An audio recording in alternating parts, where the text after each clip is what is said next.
এমআইটেট pass 2022-23 এবং চাকরি প্রার্থী যারা রয়েছেন, লোকে বলতে পারে কিন্তু আমি বেকার নই। আমি নিজেকে কখনো ভাবিও না, আপনারাও কখনো নিজেকে বেকার ভাবতে যাবেন না। ঠিক আছে? চাকরি প্রার্থী যারা রয়েছেন, শুধুমাত্র প্রাইমারি টেট 2022-23 নয়, যে কোনো চাকরি প্রার্থী যারা রয়েছেন, এই ভিডিওটা অবশ্যই শেষ পর্যন্ত দেখবেন। আশা করি একটু হলেও কাজে লাগবে এবং আপনাদের এরকম চাকরি প্রার্থী কোনো বন্ধু যারা এখনও চাকরি পায়নি, চাকরির চেষ্টা করছে বা কোনো ব্যবসা করছে, যা কিছু করুক, তাদেরকে অবশ্যই ভিডিওটা শেয়ার করবেন। Welcome to my YouTube channel education is life with Shubhadeep Patra. শিক্ষাই জীবন। আমরা প্রতিনিয়ত কিছু না কিছু শিখে চলেছি এবং সারা জীবন শিখে চলবো। আশা করি এই ভিডিওটা থেকেও আপনারা এতটুকু হলেও কিছু শিখতে পারবেন। দেখুন, লোকে বলতে পারে যে আপনি বেকার, কিন্তু আপনি নিজেকে কখনোই বেকার ভাববেন না। আমি কখনো নিজেকে বেকার ভাবি না। হ্যাঁ, একটা সময় ভাবতাম, যখন কলেজ পাস করে গিয়ে যেদিন পাস করেছিলাম, সেদিন আমি কিছুই করতাম না। শুধুমাত্র বাড়িতে বসে মানে বাবার টাকায়, এখনও খাচ্ছি বাবার টাকায়, শুধুমাত্র খাওয়া দাওয়া করতাম, চুপচাপ বসে থাকতাম। কোনো চাকরি পরীক্ষা প্রিপারেশন নিইনি, কোনো কিছুই করতাম না। কিন্তু এখন আমি নিজেকে কেন বেকার বলি না এবং আপনারাও কেন ভাববেন না, সেটা বলে দিচ্ছি।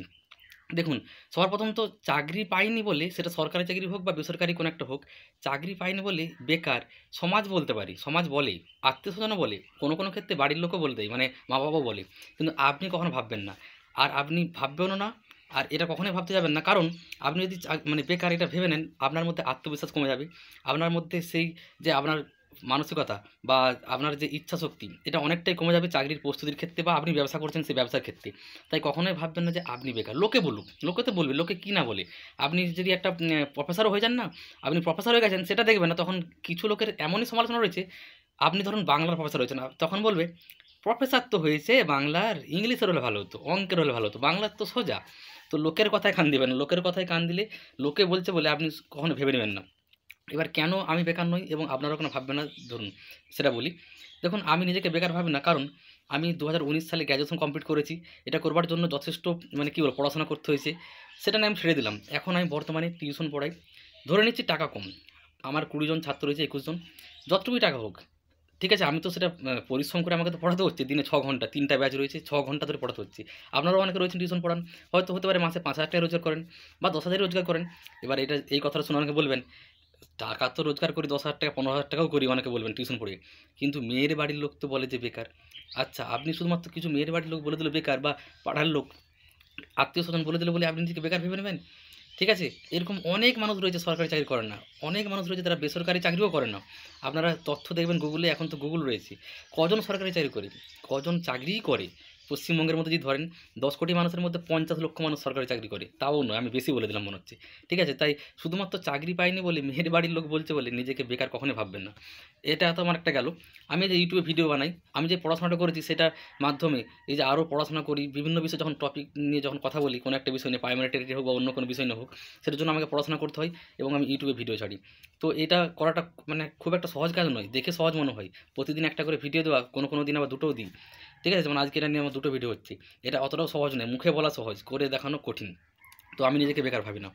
এছাড়াও আর যদি আসি মেয়ের বাড়ির লোক বেকার বলে বলি, আচ্ছা আপনি ধরুন কোনো একটা চাকরিও পাননি, সরকারি চাকরি করেন না, কোনো বা বেসরকারিও করেন না, কিন্তু ব্যবসা করেন, মাসে 20,000 টাকা রোজগার। সেক্ষেত্রে আপনি যদি যেই মেয়ের বাড়িটা বলছে যে সরকারি চাকরি করে না তাই বেকার, তাকে যদি আপনি যে বলেন আপনার মেয়ে কী করে? আপনার মেয়ে তো কিছুই করে না। তাহলে আপনার মেয়ে তো বেশি বেকার। আপনি কেন তাকে করতে যাবেন বিয়ে বরং?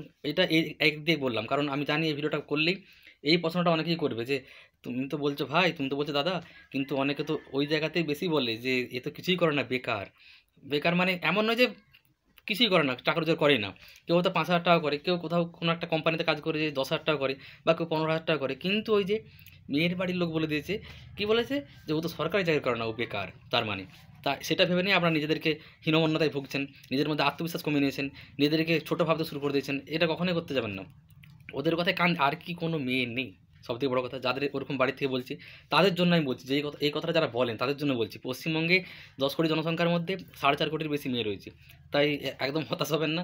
ওই সমস্ত লোকে যাবেন কেন আপনি সেখানে গিয়ে? সবথেকে বড় কথা, যারা আপনাকে এরকম ছোট করার চেষ্টা করছে, শুধুমাত্র সরকারি চাকরি পাননি বলে আপনাকে বেকার বলছে। অনেকে রয়েছে আমি জানি, যারা কোনো কোম্পানিতে কাজ করে 10,000 টাকা বেতন পায়, কেউ 12,000 পায়, কেউ 15,000 পায়। তাদেরকে তো সারাদিন পরিশ্রম করে, তারা তো চুরি ডাকাতি করছে না, নিজেরা পরিশ্রম করে একটা কোম্পানিতে কাজ করছে, কোথাও কেউ একটা ছোটো ব্যবসা করছে, মাসে 10,000 রোজগার। কারো আমি ধরে নিচ্ছি 5,000ই রোজগার, বা তাহলে সে কি বেকার হয়ে গেল শুধুমাত্র সরকারি চাকরি পায়নি বলে? এটা কেমন, কোন বিধানে লেখা রয়েছে? আমি গীতা বইটা আমার 10 বার পড়া হয়ে গেছে। রামায়ণ মহাভারত সবই আমি, রামায়ণ মহাভারত পুরো বই পড়া হয়নি কিন্তু দেখেছি। আবার আরও এতদিন যে বই পড়েছি, এরকম কোথাও লেখা ছিল না যে সরকারি চাকরি করে না বলে সে বেকার। আপনারা যদি ইতিহাসও দেখেন, মহান মহান ব্যক্তিদের আমি কারো নাম লিখছি না, আপনার অনেক মহান ব্যক্তি দেখতে পেয়ে যাবেন যারা জীবনে কেউ সরকারি চাকরি করেনি। ঠিক আছে, সরকারি চাকরি করতো কি, আমি আচ্ছা একটা উদাহরণ দিই, রবীন্দ্রনাথ ঠাকুর কী সরকারি চাকরি করতো, স্বামী বিবেকানন্দ কী সরকারি চাকরি করতো, নেতাজি সুভাষচন্দ্র বসু সরকারি চাকরি ছেড়ে দিয়েছিল পেয়ে যেয়ে। সিভিল সার্ভিস পরীক্ষায় প্রথম না দ্বিতীয় একটা হয়েছিল ভুলে যাচ্ছি, তিনি পরীক্ষায় ছেড়ে দিয়েছিলেন, চাকরি নেননি। তিনি কি বেকার? তাকে আপনি বেকার বলবেন? নেতাজি সুভাষচন্দ্র বসুকে, রবীন্দ্রনাথ ঠাকুরকে বেকার বলবেন? তিনি তো কোনো সরকারি চাকরি করতেন না। এরকম অনেক রয়েছে মহান মহান ব্যক্তিত্ব।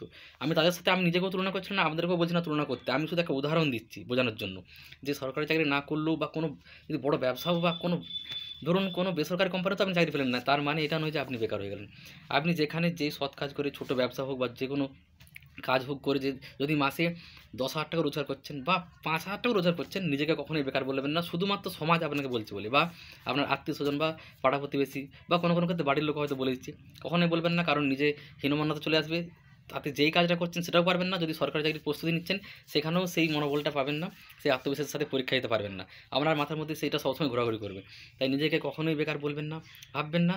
আপনার যদি কোনো এরকম বন্ধু থাকে তাদেরকে এই ভিডিওটা অবশ্যই শেয়ার করবেন। আমি সাধারণত ভিডিও শেয়ার করতে বলি না, এই ভিডিওটা শেয়ার করবেন। যদি আমার 100 জনও এই ভিডিওটা দেখে, আমি জানবো যে 100 জনকে উপকার করা হলো, এবং জেনুইন ভিউয়ার হতে হবে। মানে তারা যেন প্রকৃতপক্ষে এই ভিডিওটা এইটা ভেবেই দেখে যে হ্যাঁ সত্যি আমাদেরকে লোকে বেকার বলে, তারা কিন্তু ভুল বলে।